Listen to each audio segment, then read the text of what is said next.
Recording. Hello, everyone. Thank you for joining me on this webinar. We are going to be looking at how to increase your billable hours and tame your email overload in Outlook. My name is Barbara Clifford, otherwise known as the Time Tamer. So some people are joining me live for this webinar, and for the rest of you, you're probably watching this as a recording. I will be answering questions from people in the chat as we're going through, and I will open up at the end for some questions as well. I'm going to share my screen so that we can see some slides, and I've got a few little videos as well, pretty short, just to be able to show you, give you some demonstrations of what we're doing. If at any time you can't see anything or you can't hear anything, please, if those of you that are on the live, if you could just pop something into the chat, I'd be most appreciative. I'd love that if you could just pop something into the chat. So let's get stuck into it. Don't want to keep you too long, and I really want to get to the nitty-gritty of what we're covering today. And do stay until the end. Like all of these things, I've got some things that I can give you at the end. Some of them free, some of them pay for, so it's totally up to you, but it's worth sticking around till the end if you can. What we're going to cover today is how to identify areas of distraction. We're talking about time management, right? And email is really, really easy to get distracted with. So we're going to look at how you can identify those areas of distraction, learn how to focus your attention in the right areas. We want to develop some stronger prioritization skills for emails and tasks, and understand how to use categories to manage projects. And I'm going to give you an introduction to some of the advanced features for automation and prioritization in Outlook that you may not be aware of.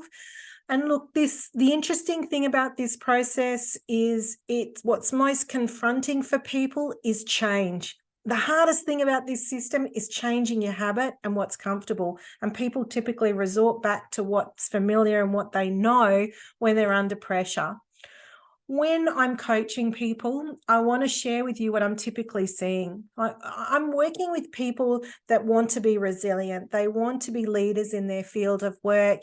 And there's common things that I see. When we're working with people that are stressed and time poor, it's typically these top three things that they're coming to me with. They're feeling overwhelmed, overworked, and just over this. I'm just over it. I'm over this emotional roller coaster of ups and downs, and I think I'm in control and then I'm not. And what happens is this great fear of feeling like I'm a bit of an imposter. I feel like I'm being unprofessional. I feel like I am letting people down around me. I'm letting down my team. I'm letting down my family. I'm letting people down in terms of the person I said that I would be. And we can feel negligent, and we can certainly feel off course.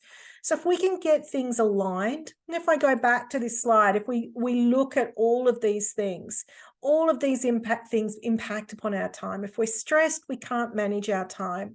If we can't manage our time, we're not going to be effective in leading others. And if we're not managing our time, we're probably not sleeping well, checking emails late at night, responding to emails late at night, not taking lunch breaks, all of those things.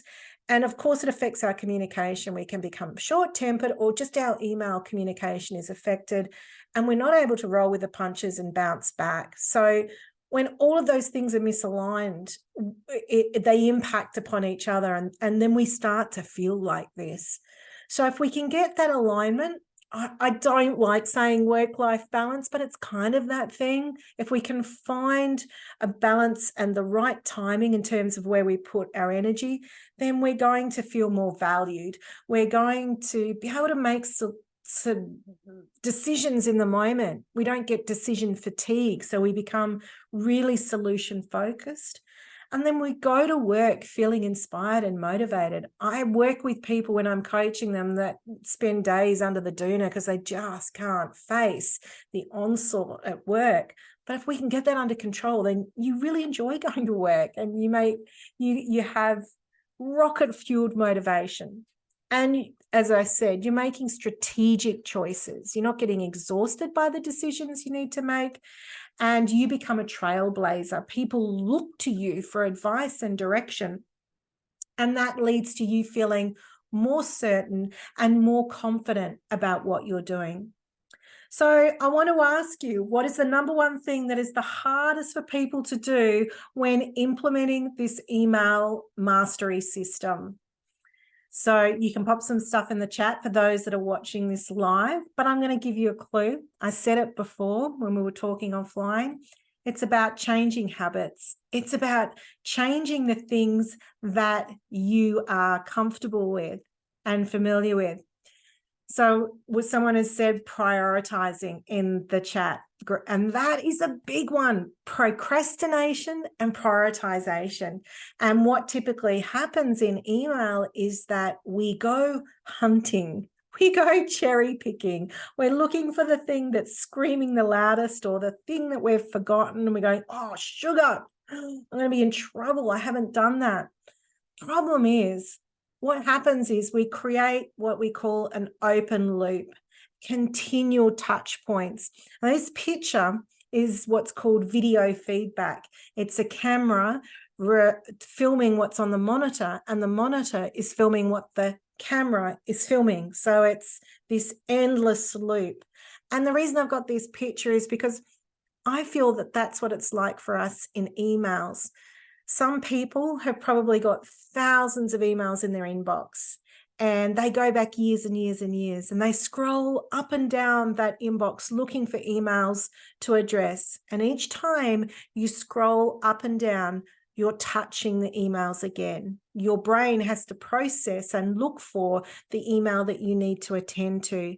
And that is like a leaky bucket. It just drips out valuable time. It leaks valuable time from the time you have available to you in your day. So what we want to do is reduce these open loops, this continual open loop, the amount of times that we touch things. One of my favorite gurus with time management is a man by the name of David Allen, and he wrote a book called Getting Things Done. And in terms of the coaching that I provide to people, it's very much based on his principles of time management. And he keeps it really simple, really, really simple systems. And he says, your brain is for having ideas, not for holding them. So the more that you are having to scan up and down those emails, you're having to make decisions. And we only have so many quota of so many decisions in the day. And then we will start to slow down and get exhausted. And it's why famous people like Mark Zuckerberg and Steve Jobs, all of these entrepreneurs, they would wear the same clothes every day, because getting up in the morning and choosing what to wear is one decision that they could eliminate. If they just wore the same thing every day, then they don't have to think about it. You have a look at how many entrepreneurs do that, and it's about decision fatigue. So we want to keep your brain energy for what it needs to do, which is doing the work and making some of those strategic choices and difficult decisions so that you're empowered and feel more in control of what you need to do in the day. I'm just going to take play a video for you to be able to show you some of the stories that people have said about where they were at before they got on top of their emails. And the reason I want to show you this is to just demonstrate that you're not alone. If you're feeling like this, you're not alone in these experiences. My main pain point was emails, and I was getting 60 plus emails every single day. And I found that sometimes I'd be like a hamster on the hamster wheel, just running really fast, hoping to get somewhere. And literally just being overwhelmed with the amount of information that was coming through. Now, not all the emails I needed to act upon, but they all needed to be read, and every single ping and email that came through was a distraction that took me away from the other work that I actually had to do. I just felt like I was drowning in emails. You've maybe talked with people about it or what works for them, but you've tried those techniques and it doesn't work for you. You're not somebody who can get up at 4 o'clock in the morning to beat everyone else at home and get things done. That there's realistic strategies that you can discuss and try, but so still feel that sense of success and accountability, but without a sense of judgment. It has been transformational for my business. And fundamentally, it's been transformational for my well-being. This email system, oh my gosh, it's just totally changed my life. I live by it with my work. I feel that I'm in a better place to achieve those things, to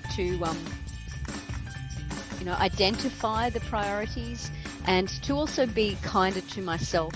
I feel like it's actually given me a life back, and a really great management tool that has supported the work that I do to be really successful. I've now got more order, as Barbara says, in the chaos that was my life and my schedule.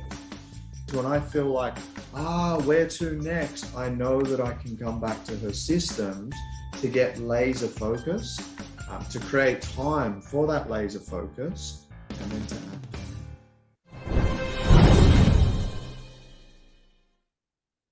So I hope you can relate to that story, right? There's people that are having the same experience that you're having in terms of that email overload. And like Peter said at the end, my passion is about helping people to create order out of chaos. And email can seem just totally chaotic. There's just too much to be able to navigate and to make some decisions and work out what you're supposed to be doing and when and where. So David Allen, going back to my favorite guru again, David Allen says that there should be a time and a place for everything. What we want to do is to be able to put things in a place and have them come back to us at just the right time. It's about knowing where to put them and what's the time that we want them to come back to us. So that's what I'm going to demonstrate to you with this system, is ways that you can get things to come back to you at the right time. For me, it's like a conveyor belt. I often talk about the conveyor belt with my clients. We want to try and put things onto one conveyor belt, but the problem is we end up having lots of different conveyor belts of information coming to us. So we want to streamline the areas of focus and have one central point where we're collecting information. A lot of people will use project management tools like Trello and Asana and Smartsheets. And look, I use those too in terms of working with the team. But when you're working for yourself, or when you're working on your own things, it's great to have a central place where all of that stuff comes in. So we want one central place to collect things. We then want to have a system, and this is the key, the system to process those things. When they come in, how do we process them? And a system to then organize them. So it's kind of like the conveyor belt is the system and how they come into us, but then we've got to go, well, where do those boxes go? Where do those things go for us to organize them? And then at a later time, this is the key, the time is when we review those things. The doing bit's easy, right? We're responding or actioning or doing those things. That's the easy bit. Now, if you take nothing away from this webinar, the most important thing is to be able to separate those things that are actionable and non-actionable. What are the things that we need to action and what are the things we don't need to action? And that's where we get caught up. If you imagine a pile of papers on your desk and some of those things are bills you need to pay or letters you have to respond to and the rest of it's junk mail, well, then you end up going through all those papers trying to find the things you need to action. And that's what we have to be careful of with our email, that it's become a receptacle for everything. So if you remember nothing else, separate your actionable things and your non-actionable things with your email. That's the first step. And this is where I want you to get that pen and paper handy. I'm going to give you a tool you may or may not be familiar with. So this is a tool that you can use to prioritize. It's been around forever. Some of you may have seen it before. You're going to draw a piece of paper into 4. We're going to draw a quadrant. I'm going to give you some titles to put on this paper.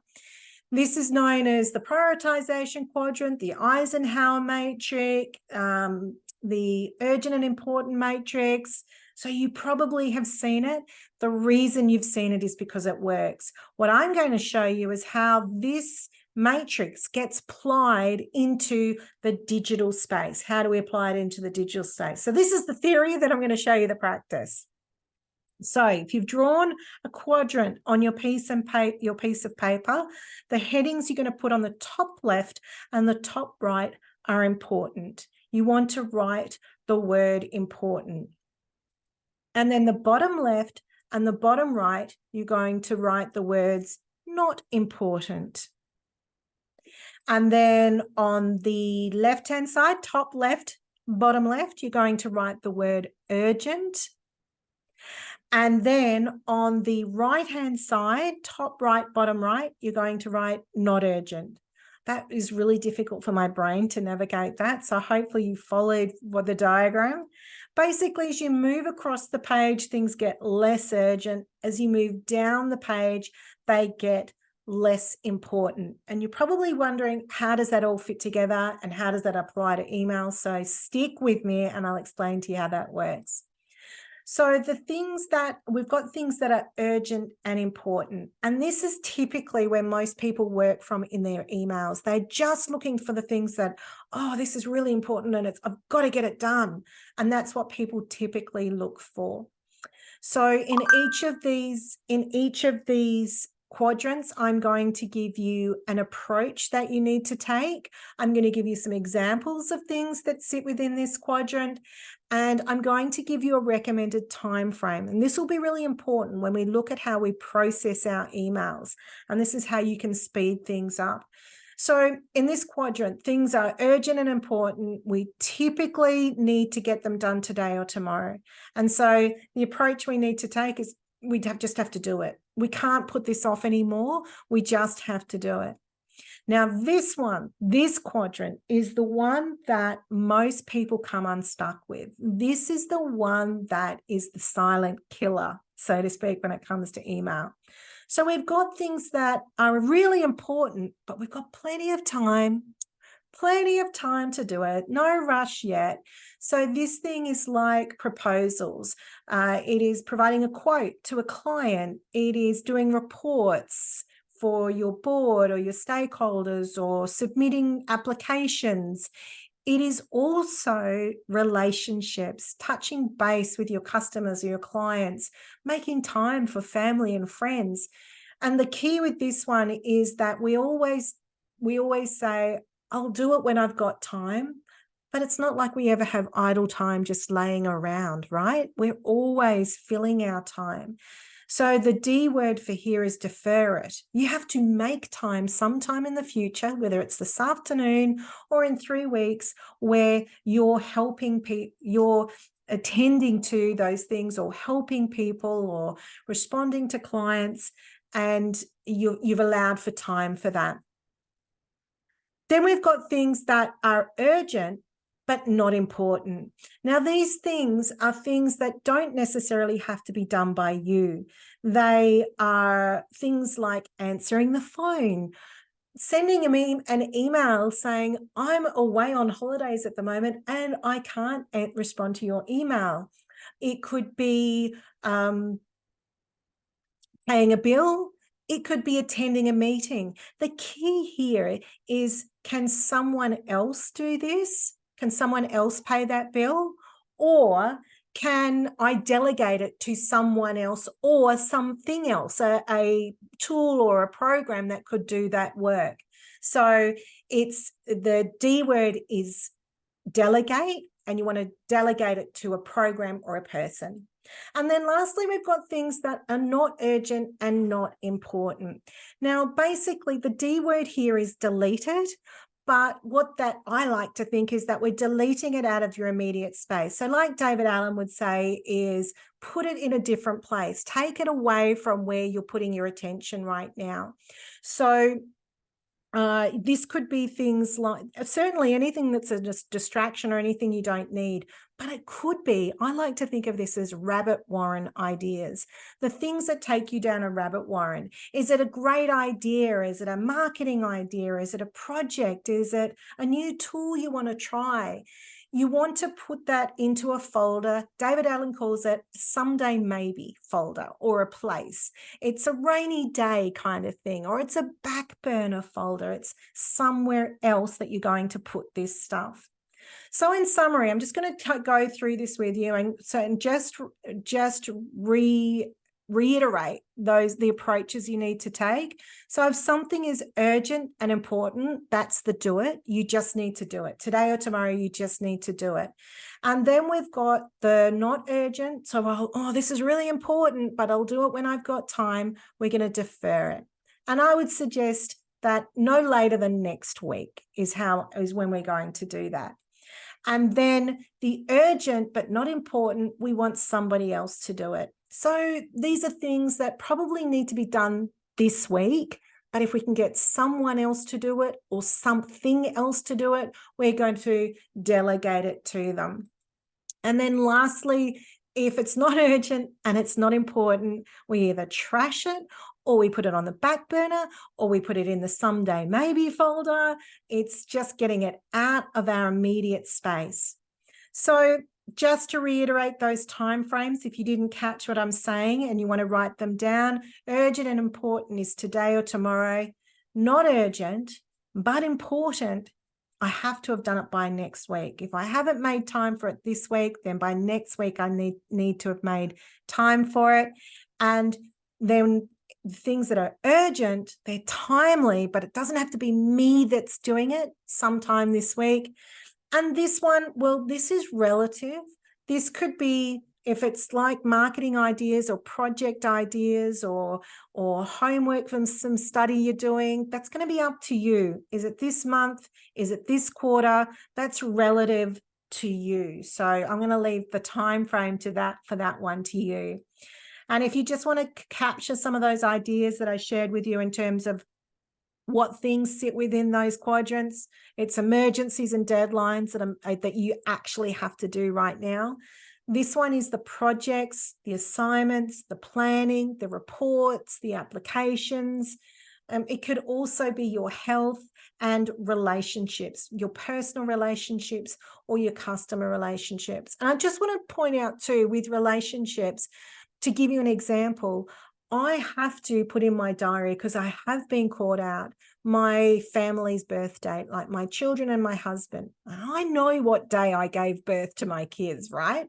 But I still need to put it into my diary, because someone might say to me, what are you doing in 3 weeks' time? We'd like to fly you to Darwin to present a workshop. No, look, in 3 weeks' time, I don't really pay attention to the date. It's, it doesn't register. And I go, yeah, I'm free. I've got nothing on.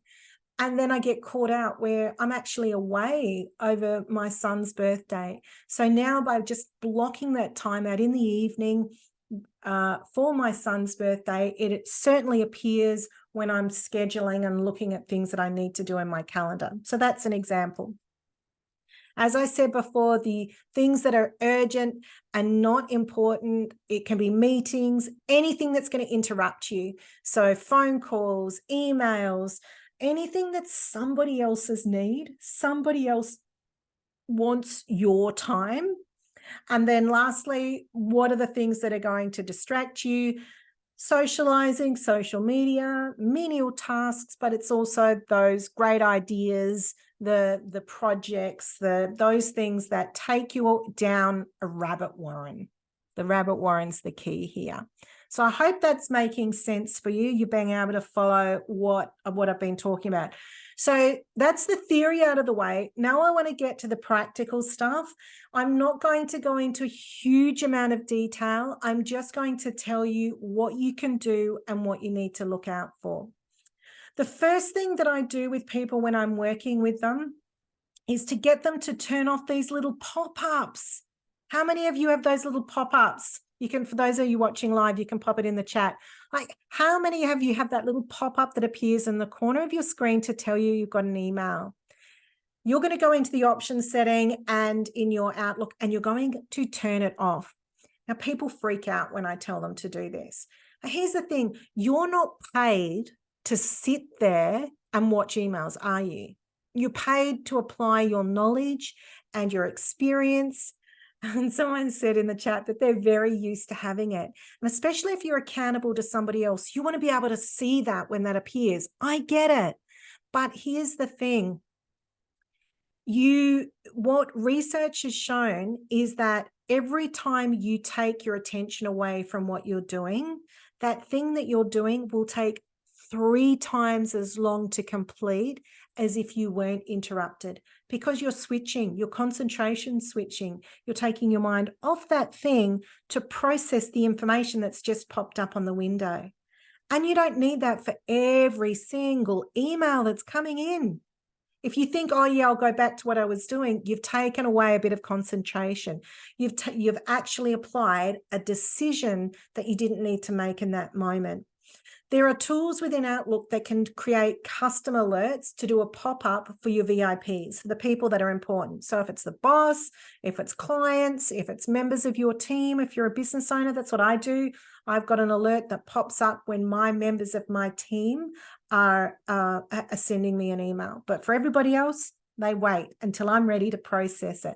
And look, if it's important, they'll pick up the phone, won't they? So you've got to trust that you're there to do work, not there to monitor emails. That's not what we're about.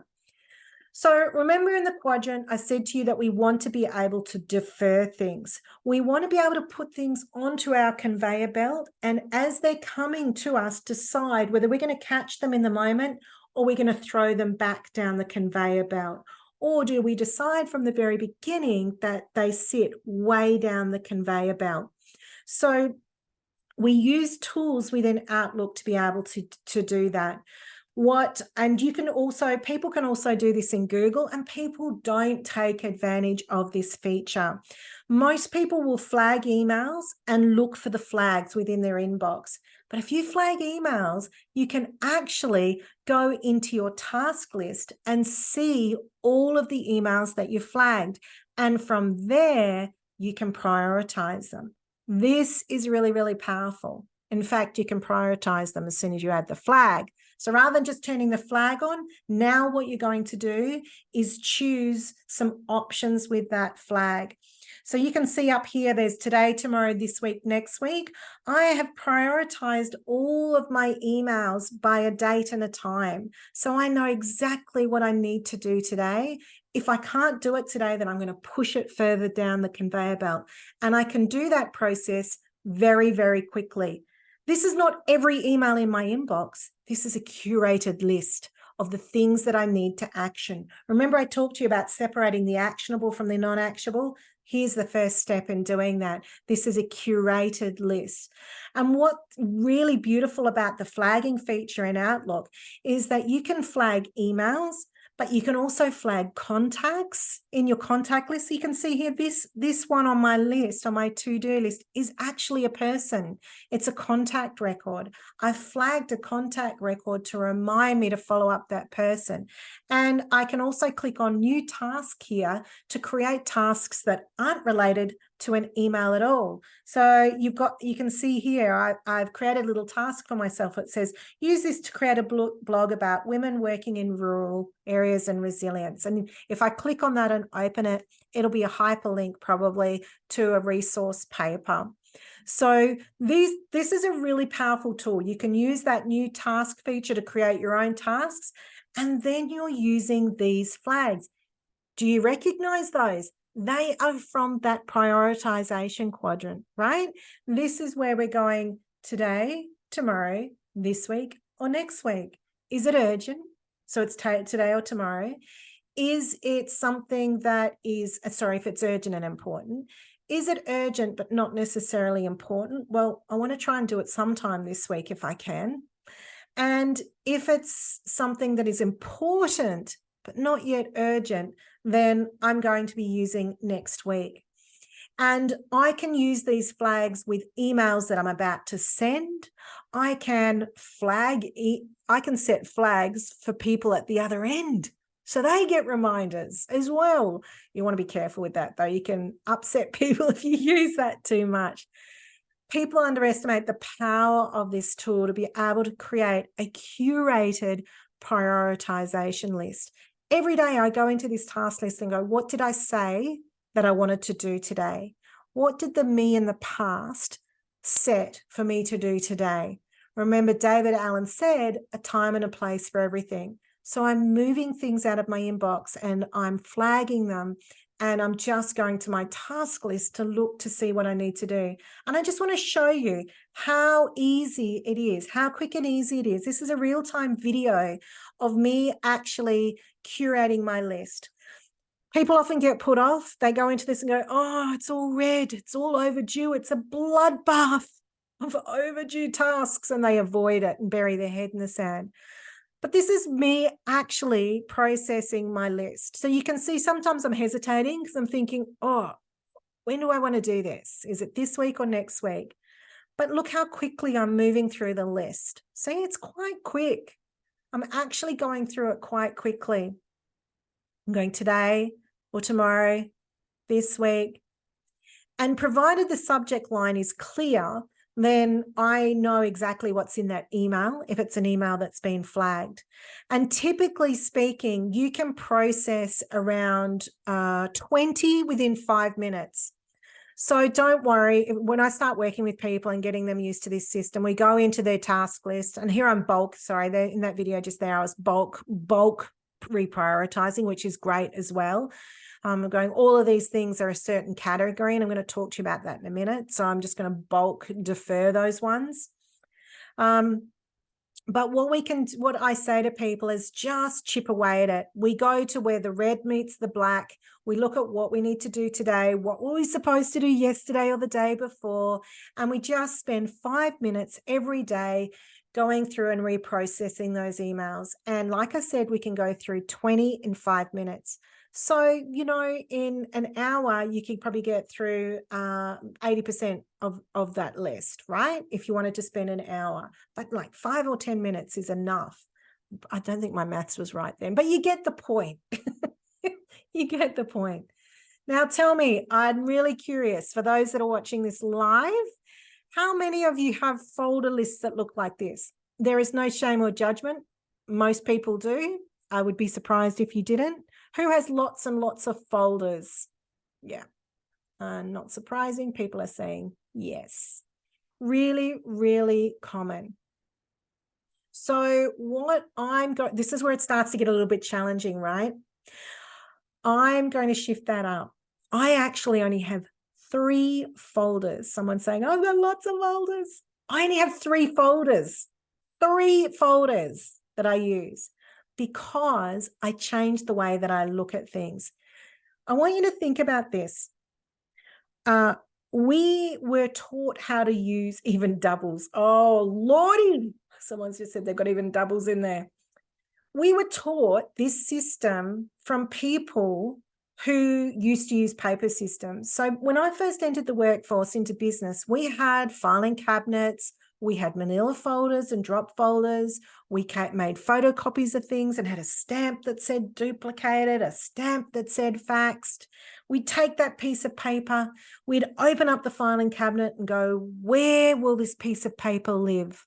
Where is a folder that I will know where to find it again? And that's why we do this. You know, this is the old system. This is what we've adopted into our digital space. But remember, this is digital. This means that we can approach things in a different way. It's not a physical product anymore. It's non-linear. We can come at it from different angles. This is where I want to start to challenge your thinking.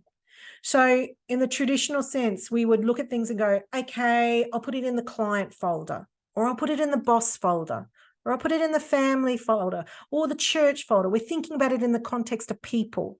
But then what if it's a project or maybe time frame, right? Is it urgent? Maybe we've got a folder for urgent things, or an folder when possible, when we're waiting on a response from them. We're waiting on proposals we've sent out, and we're waiting on them to confirm them. So we might have different things that we put in that folder. Or as I said, we could base it on a project. And it's one home with one choice. So the approach that I want to show you, by using categories, the categories feature in Outlook, we can actually change that. We can say this could be one email, right? And we can give it lots of different categories. So we can categorize it based on who, when, time frame, what it is, project. We can look at it from any different angle, which means we can always find it, and we can depending on how we want to position ourselves, we can find things as well. So for example, if I want to find all the emails that I've sent out where I'm waiting for a response, then I can look at it that way. And I'll find the XYZ project or the 123 project, or I can go, show me everything that relates to the 123 project. And I'm going to see all the things that are there, including the things that are urgent.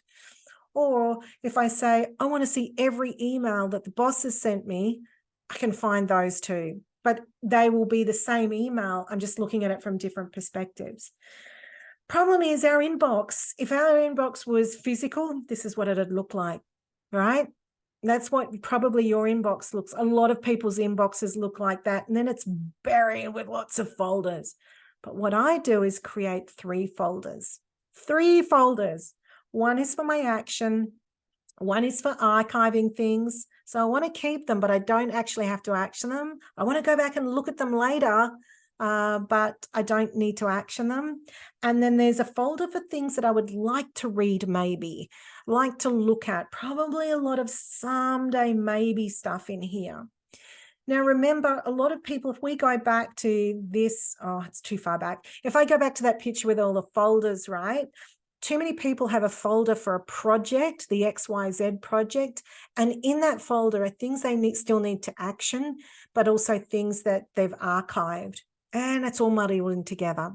So we want to separate that out and just trust the categories to be able to find the things that we've archived or find the things that we've actioned. So this is how it looks. This is my folder. This is my real-time folder. This is my old email address. I'm now Barbara at the Hinwood Institute, but that's my old email address. So it's an old picture, but I still use this system. And so you can see here that I've got an action folder, an archive folder, and a read folder. The inbox is just the receptacle for how I receive things. So I want you to think of this like the letterbox you've got at the front of your house. If you're just sitting on things in your inbox, it's like you've got something that's come in there, you've opened it up and you've gone, oh yeah, I must action that. And you put it back in the envelope and you stick it back in your letterbox. That's what you're doing if you're keeping things in your inbox. So I get people to inbox 0 within normally about 3 to 4 weeks, we get them to inbox 0. And then the inbox is just a receptacle to receive things. And then we just decide whether it's action, archive, or read. What I'm then doing is sorting these folders by categories. And I'm using my task list to go to see all the things that are flagged. I'm no longer hunting for things to do and cherry picking in my inbox. I know there will be some of you right now that are completely freaking out.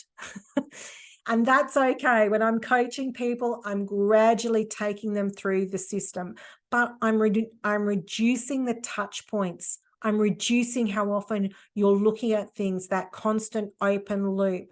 And this is where I save people about 2 hours per day. Now, my business partner doesn't want me to guarantee that. So I guarantee 4 hours in a week, but I reckon I could probably give you back 10 hours. Most people gain about 10 hours back in their week by adopting this system, because every time you look at that email, it's a drip.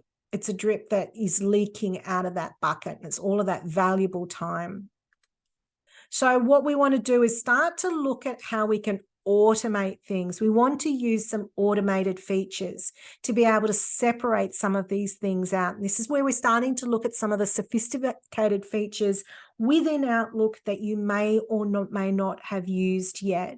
So the things that are non-actionable are things that, yeah, I might read that at some point, but I don't need to look at it or deal with it right now, or the things that I need to archive.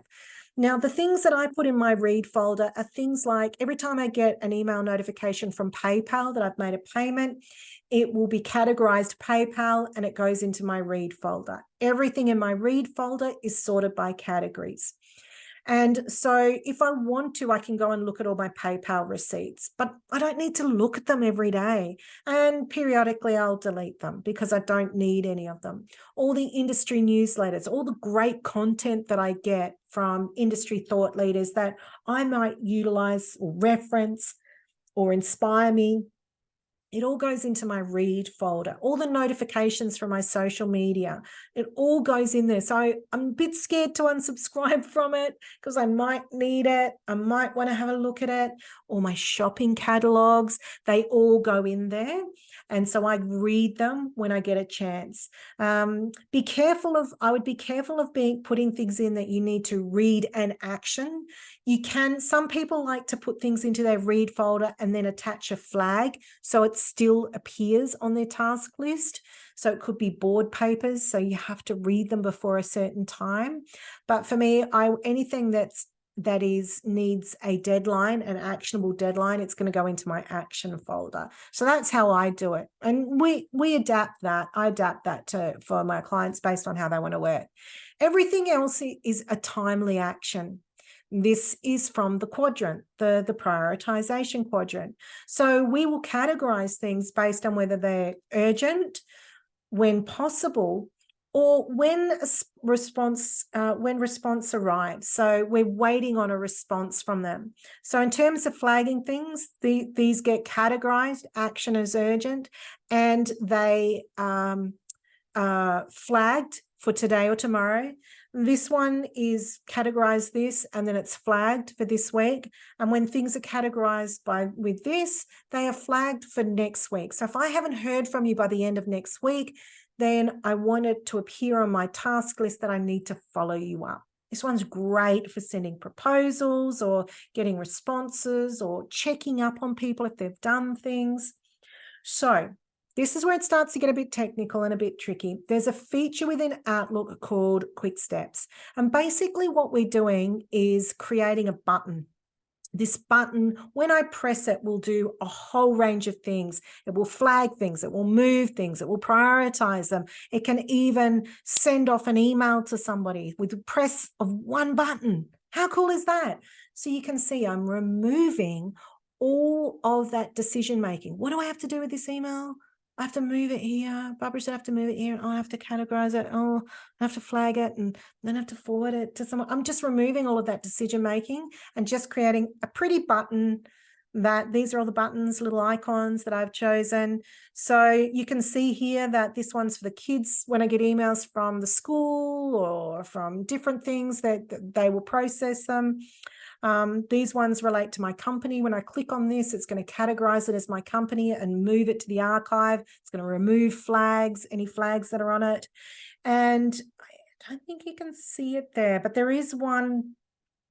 Oh, there we go, archive receipts. So when I click on that one, it's going to categorize it as receipts. It's going to remove any flags. It moves it to my archive folder. It forwards it to my Evernote system for filing, and it forwards it to my accounting system, all with the click of one button.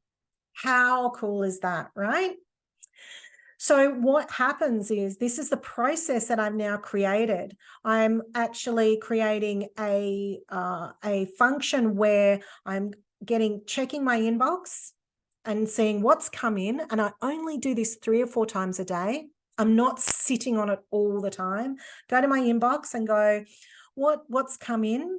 I'm using some quick step buttons to go, okay, what do I need to do with this thing? What's the action? Is it actionable or not? Do I need to archive it or action it, and when? And then I'm going to my task list and going, what do I need to do today? What do I need to do today? And I keep following that process.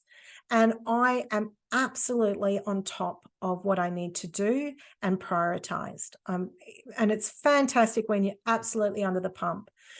We're basically following the 4 Ds. We're going to delete it, do it, delegate it, or defer it.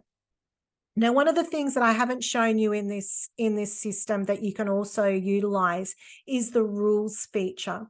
The rules feature is another thing, again, where you can set rules that will determine whether you are going to automatically move things to the read folder, automatically flag them when they come in, or unsubscribe or whatever. So the rules feature is one notch up again. A lot of the reason I'm not showing you is because a lot of people already know about this feature.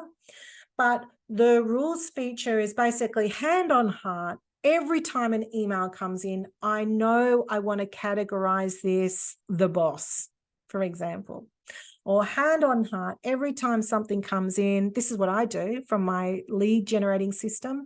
If an email comes in from my lead generating system, it'll be categorized lead generation and it'll be flagged for me to follow up today. So whether or not I see it in my inbox, it'll already be in my task list for me and categorized for me. Boom. The work's already done. So the rules feature is another one that you can check out as well. So just in finishing up, I just want to quickly cover off. I said to you that I would give you some options that may be able to help you. So one of the things that I'm doing with people at the moment is a 90-day email mastery. So this is where I'm going to work with people one-on-one to be able to implement that system, because it does take, you can see it can be quite overwhelming. So it's just by step that I'll take you through that process. And as I mentioned, we'll get you to inbox zero within 3 to 4 weeks. I will guarantee I'll get you back 4 hours per week. Does require you to time yourself in the beginning. And look, if you don't do anything with me, go and time yourself. See how much time you're spending in your emails. We're going to look at how to reduce distractions, turning off those emails that pop up all the time as a start. But we use the rules feature to eliminate the amount of junk that's coming in and look at other ways to automate a whole heap of stuff to remove distractions so you can be really laser focused and you don't get brain dead at the end of the day. I'm going to show you how to manage and organize actionable and non-actionable items. So I'm going to take you through a more customized system for you. I've just given you an overview, very quick overview of how you can do that. And this is going to dramatically reduce how many times you handle and review your emails. You'll be touching them once, not over and over and over as you scroll up and down your inbox. I'm going to show you how to get to declutter and get rid of what you don't need really, really fast. And we're going to look at some effective planning and hyper efficient prioritization techniques. Once again, I've just skimmed the surface and given you the main things. We haven't even touched on things like custom alerts or some of the calendar features or time zones or all of those things that can help you. And while I'm talking to you, there's the link to the purchase page if you want it, or the QR code. You won't find it on my website yet. I've only just started that. I've just shown you how to categorize. I'm going to show you how to use that categories feature in a whole range of ways. You can use it for contact lists, emails, calendar, and really streamline how you're using that categories feature. So this is the price. Sorry, the price came up there first with the slides, but whoops, going too fast. The other things is this other systems to prioritize stuff. We're going to increase your focus on what's important so you know every day what you need to do. We're going to make sure you stop being reactive and start being proactive so you're not hyper responsive all the time. You're not operating in that urgent and important quadrant every day and getting really stressed and exhausted. And you're going to be more responsive to your stakeholders. This is really important because you're not going to have things slip through the gaps. I'm going to show you the automated features. We're going to improve your organization and response times with unexpected project emergencies as well. So for those of you that get interrupted with stuff, I'll show you how to deal with that as well. So that is the price for that email mastery system. I will show you another offer though, so hang in tight. There's also this program as well. If you don't want to do the one-on-one coaching, then that's okay. You can do this self-directed learning as well. This is just a course where I take you through that step by step. It's got a workbook. It's got step by step instructions, and I'm available via email if you get stuck. So if you don't want to do the coaching, you can do the self-directed online learning as well. So this is the thing that I wanted to offer you. For up until the 11th of October, I am going to give 25% off this program, the coaching. Now, I only allow for a certain number of clients, coaching clients at any one time, and then I have to have a waiting list. So I've got 5 positions available at the moment. It will be, unfortunately, a first in, best dressed situation. So once those 5 are filled, then I will be using a waiting list. So if you're interested in that, then please make sure that you check that out. Now, for those of you who stayed here, I am so glad that you have, because one of the other things that you can get, doesn't cost you anything, is a complimentary strategy session. If you want to look at everything that's happening with your time management, your stress management, then you can just book in a strategy session with me after this training. So I only offer one per person, so I can't keep doing it all the time. Otherwise, I'm coaching you for free. But if you want to, you can book in a call with me to go through some of the stuff, or ask me any questions about anything on this webinar. If you didn't quite grab it, or if you want to talk to me about other things around your time management, you can make use of that session as well. Otherwise, just follow me on social media. If you want to learn anything else about time management, stress management, about resilience, if you want to learn how to be more effective in your communication, manage your well-being or leadership, I'm sharing this content all the time. Now, I've got a question. Does this cover all aspects of the coaching? What was that question in relation to? Does this cover all aspects of the coaching? Does the strategy session that I do with you? Yeah, it can do if you want to, if that's what you mean. If you want to talk to me about anything in that post-training strategy session, you can. Yeah. The self-learning covers everything. That self-learning, that course, that self-directed learning, yes, everything that's covered in the coaching is covered in that course. The challenge is the self-discipline to be able to apply it. The self-learning one is $497. The self-directed course, that's on the website. So if you go and have a look at that, I'm pretty sure it's $497. I could be lying, could be cheaper. How many hours is the first option for the coaching? So we do for 90 days. So that means that that's 3 months. So that works out to, I think, 12 sessions, and each session goes for about 45 minutes. You don't want any longer than that because it's quite technical. So we just go, let's do a little bite and see how you go from there. The first thing I will do is just revisit with you that prioritized quadrant and how it fits in with what you're doing. But I'll also show you is an impact mapping, which is another tool that helps give you mindfulness around what you're focusing on. And it will help you be able to prioritize not just the day-to-day tasks, but all the balls you've got juggling in the air and the projects you're working on, and then how to apply that within your email management. So, and that's really, really helpful. So yeah, the self-directed learning, you can do it and it'll take you through it. It's just a harder slog, obviously, because you're on your own. Whereas when you're with me, we get there faster, and I can adapt it to your specific needs. So they're the things. There's some options there. You're welcome to open up your mics or turn on your cameras if you want to. I'll stop sharing my screen. I don't know if you've been able to see me through that. I think perhaps not. Maybe just hearing my voice. You're welcome if anyone else that's still on here wants to ask any more questions. But if you've got any questions, if anything comes up, how many hours in the first option? So in the coaching, that will, I don't know how many hours it is in total, but it's 45 minutes per session. Sometimes it goes a bit longer, sometimes it's a bit less. I say to people 30 to 45 minutes. Your calendar appointment will be 45 minutes. And we do that, that's 12 sessions. Yeah. So work out the maths on that. Yeah. And how long that takes. I think I covered that, Mark. Are there any other questions? We did really well. How's that for time management? I finished 5 minutes earlier. That's really good. If you do have any other questions, you can always just email me or message me through social media. You're welcome to connect with me, Facebook, LinkedIn, TikTok, anywhere.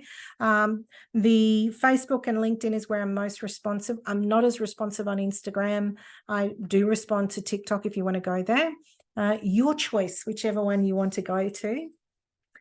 But if there are no other questions, I will send a recording of this because obviously people wanted to attend and couldn't be here. I will send a list of those different options as well. So I gave you quite a few options, and you can reach out to me then as well with any questions with that. All right. There's nothing else. I'm going to love you and leave you. Good luck. I hope that was useful. And please join me for other webinars that I'll be doing. Thanks, Mark. Thanks, everyone. Bye.